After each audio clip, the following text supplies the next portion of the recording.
I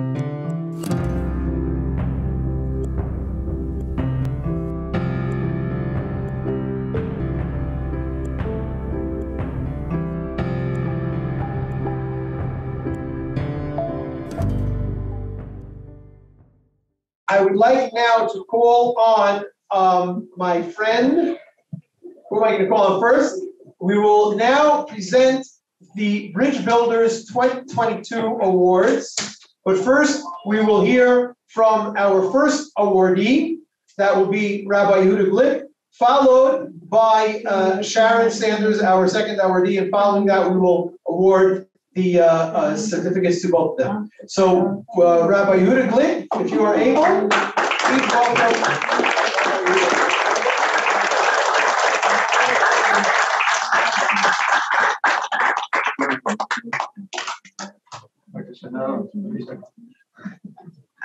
Okay, wow. I'm 10 minutes out of the 5 minutes, politicians, when they have two things to speak about, they give them 10 minutes, they say, first 5 minutes I'll speak about this, the second 5 minutes I'll speak about that, and the third 5 minutes I'll say, now this is my last sentence, and allow me to say it, and I have to say it, and then they gain 15 minutes. So I just want to say shalom to all of you. So many wonderful friends in this crowd here. So many, not only friends, people who are doing so much. So I can't mention all of you. I really am embracing every one of you, but I will definitely have to mention both Gideon and Bob Odell from Root Sorts and Steve from the 9th of Av event, which we have the privilege together with my wife to participate for the third time, and it's really a very moving event. Today, for me, it's even more moving because we're having the event here in this place.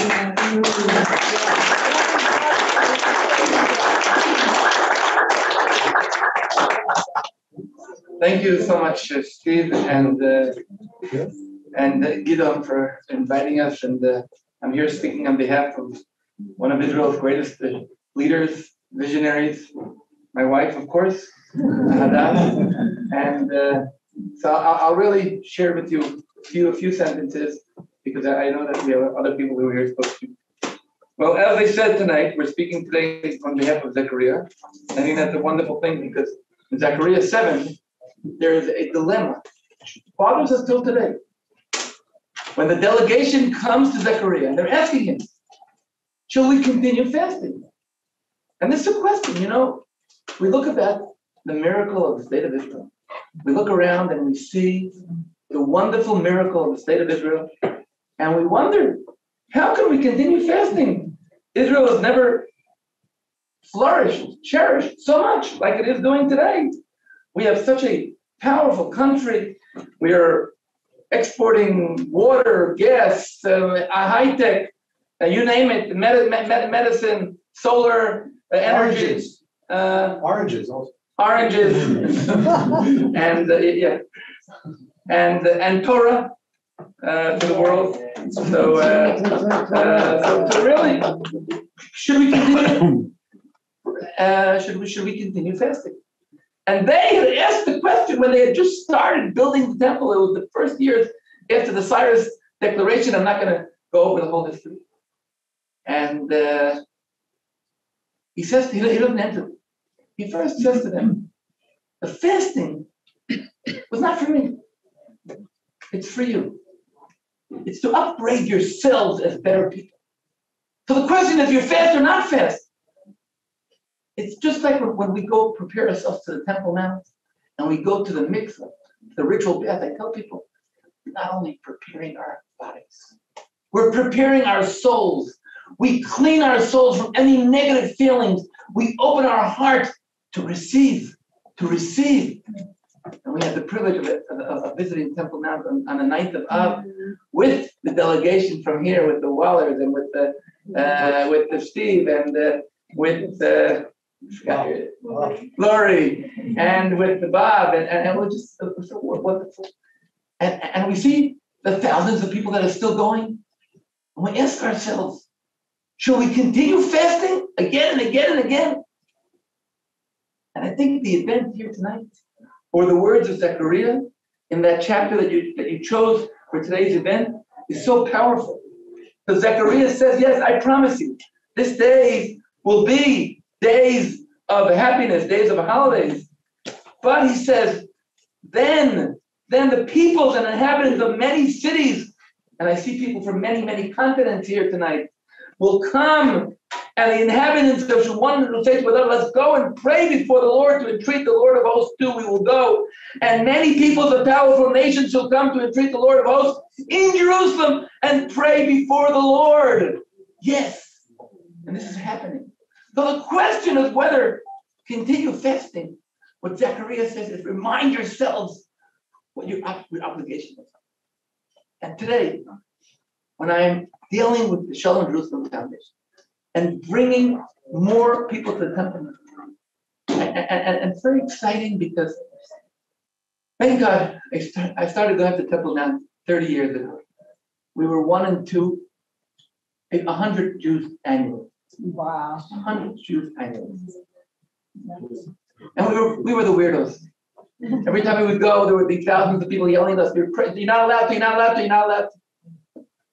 And today, this year, we were thousands of people going up. Yeah. And 1 or 2 yelling, you're not allowed to, you're not allowed to. And it's good we have people like this because, a car needs an accelerator and needs the brakes. Yeah. And if you don't have a brakes, you may go off the cliff. But if you don't have an accelerator, you don't move. And so we are happy to be the accelerators. And we're happy to see it happening. And we're happy to see that in 2014, we had 180,000 tourists on Temple Mount. And in 2018, 4 years later, we had 800,000 non-Jewish tourists visiting Temple Mount. And we're going to continue. And we're going to continue. And so one of the breaks is those youngsters who are telling us you're not allowed to go. The other breaks are the policemen who today, once again, for the 25th time in my life, banned me for a week from Temple Mountain so that I should know how to evaluate the going out to the temple. And I want to say one more thing. Today, like every day, I'm blessed to have my anniversary. 3 years, exactly. 3 years, 6 months, and 21 days anniversary today. Tomorrow, we'll be celebrating 3 years, 6 months, and 22-day anniversary. It's once a month. And in that chapter of Zechariah that you chose, he speaks about one more thing. He tells the people, you know what you should do? Go take care of the widow and the orphan. For the last 3 years, and 6 months, and 21 days, I've been happily married to Hadass, who has opened Amitzim, the Israel Organization for Young Widows and Orphans, and is doing a wonderful activity in bringing life and happiness and joy. Right now, we're in the middle of a process of going over to every single orphan in Israel, beginning first grade. Wow. A child goes to first grade with their father and mother, and everybody celebrates. So we're sending clown doctors to the houses of that child, and we're making him a prince. This is what we're doing. Shalom Jerusalem Foundation dealing with the rebuilding of God's house, and Amitzim dealing with the rebuilding of the most sanctified thing in the world, people's houses. And together, we are doing this great thing. And I want to conclude with one more thing, because we have to say a Dvar Torah. And when we're talking here with Rutzos, if they don't say Dvar Torah, they're going to fire us. So a short little for Dvar Torah. Something I said at the latest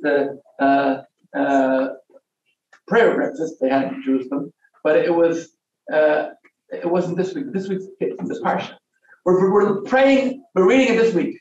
The week after Tisha B'Av, in synagogue, we read the portion of the prophets, the Haftarah, Isaiah 40. And it says, Nachamu, Nachamu, Ami, comfort my nation. But then it says, speak to the heart of Jerusalem. And I say, what does it mean to speak to the heart of Jerusalem? And I always say the best commentator on the Bible is the Bible itself. So I found 10 times where it says in the Bible, talk on the heart.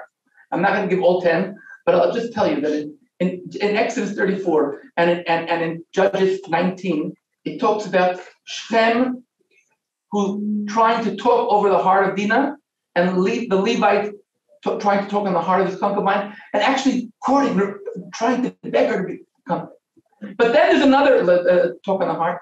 It's in Hosea, where God is talking on the heart of the people of Israel to come after him and believe him in the desert.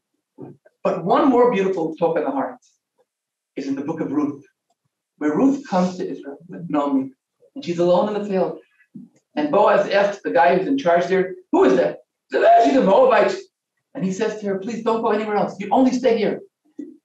And she says, well, why do you say that to me? He says, because I heard the great things you did.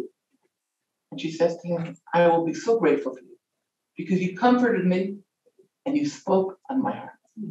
From here, I understand that to speak on the heart is, on the one hand, to chase after a lover and say, I love you so much, I want you. And to make sure the person doesn't feel like a stranger. When we are here in Jerusalem, today in this wonderful event, we have people who are here in the audience and watching us live, who are saying to Jerusalem, we love you, and we want you, we don't want you to feel a stranger. And one of the wonderful people doing it is my co-chair tonight, beautiful Sharon Sanders. My blessing to be here and share the stage with you. Thank you so much, Gideon. Thank you so much, Steve. Thank you so much, Haddad.